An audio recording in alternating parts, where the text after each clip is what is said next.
Okay, now let's see this question. This question came in GATE 2016 for 1 mark. Okay, the question is a queue is implemented using an array such that NQ and DQ operations are performed efficiently. Which of the following statements is correct with respect to this particular queue which has to be implemented using array? Okay, so we are talking about implementation of a queue using array. Okay, so let's see, this is an array and we have to implement a queue using this.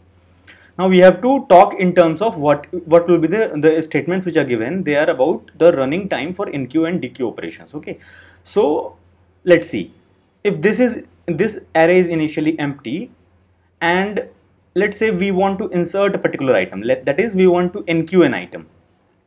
So let's say one item is inserted. Now we just have to put an item at a particular index, right? So if this is the last one and we have to insert a new one, then we simply have to put the new item to the next index. So definitely we can see that the insertion operation, that is the NQ operation, addition of a new element at the end of the queue using this array data structure, will be order 1 operation. Okay, now let's see the options. So worst case time complexity for both the operations will be omega n. Okay, so this is definitely not correct, because we are definitely seeing that at least NQ operation is order 1, which is a constant time operation, right? So definitely this statement is wrong. The worst case time complexity for both operations will be omega log n. Okay, so this is also wrong, because we can definitely see that order 1 for one of the operations we can definitely see. Now what about A and B? A says that both the operation can be done in order 1 time, and B says that at most one operation can be performed in order 1 time, but the worst case time for the other operation will be omega n. Okay, so we definitely see that NQ can be done in order 1 time, but what about DQ? So if let's say we have added, we keep on adding and we have NQ operation in order 1 time. Now once we have to DQ, that is remove a particular element from the head, then what we are going to do, we have to remove this element from here, right, for the DQ operation.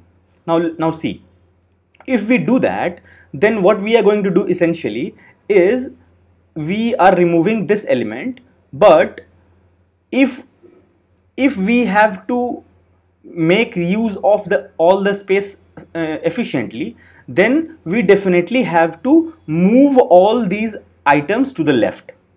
Okay, so if we do that, then this item has to be transferred here, this item, second item, third item has to be put at place 2, fourth has to be placed at third index, which is index 2. Now in that fashion all the elements have to be transferred to the slot which is to the left of it. So that comes out to be omega n operation. Okay, so that is what the second statement is talking about. So in this case we will be seeing that if we have to efficiently use all the space of the particular given array, then for implementation of the queue we will have to satisfy ourselves only with the condition when NQ is order 1 but DQ is order n. Essentially it is omega n. But what if we can do better? So it is said that the operations are performed efficiently. Is that a way in which we can perform efficiently both the operation? That is it possible that both the operation NQ and DQ can be done in order 1 time? That is our point. Now this can be easily done if we use the same array but use it in a different way, which is called circular queue. Now those of you who are already knowing this data structure, in that case you can directly understand, you must have already been knowing that in circular queue it will be order 1 for NQ and DQ both, and you will directly come to know that A is the answer. But let's brush up a bit and understand that why order 1 time will be taken for circular queue. So the idea of circular queue is that, let's say we have NQ'd some particular elements, but once we have in the general queue using array, what we are doing, we are simply tracking only tail. But if we are using circular queue, then we have to track head also. Why?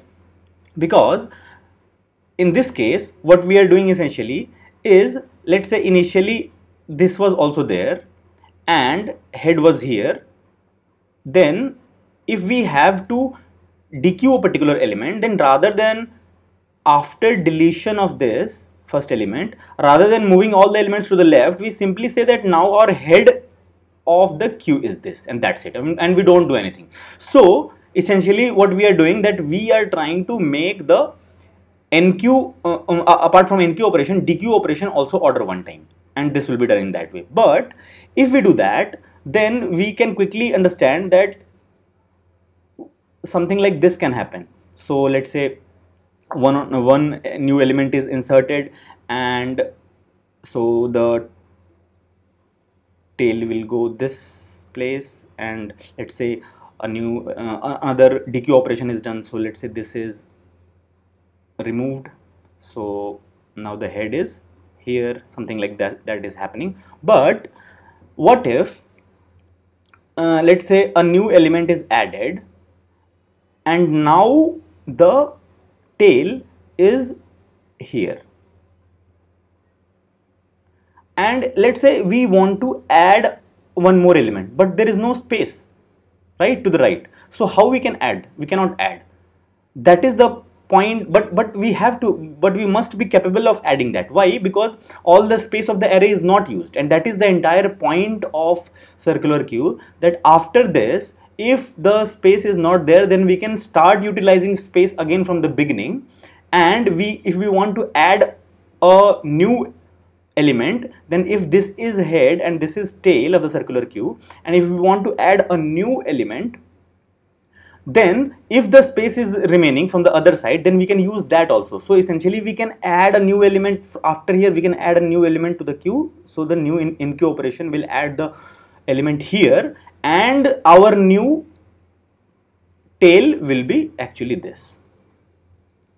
So our head is this, and starting from here, this element, this element, this element, this element, and finally this element. So this is our tail. So in this way we can use the complete array and use all the space available in our array in efficient manner, and at the same time we are having NQ and DQ operations both order 1, and that is the advantage of circular queue. So using circular queue we can do both the operations in order 1 time. So A is the answer.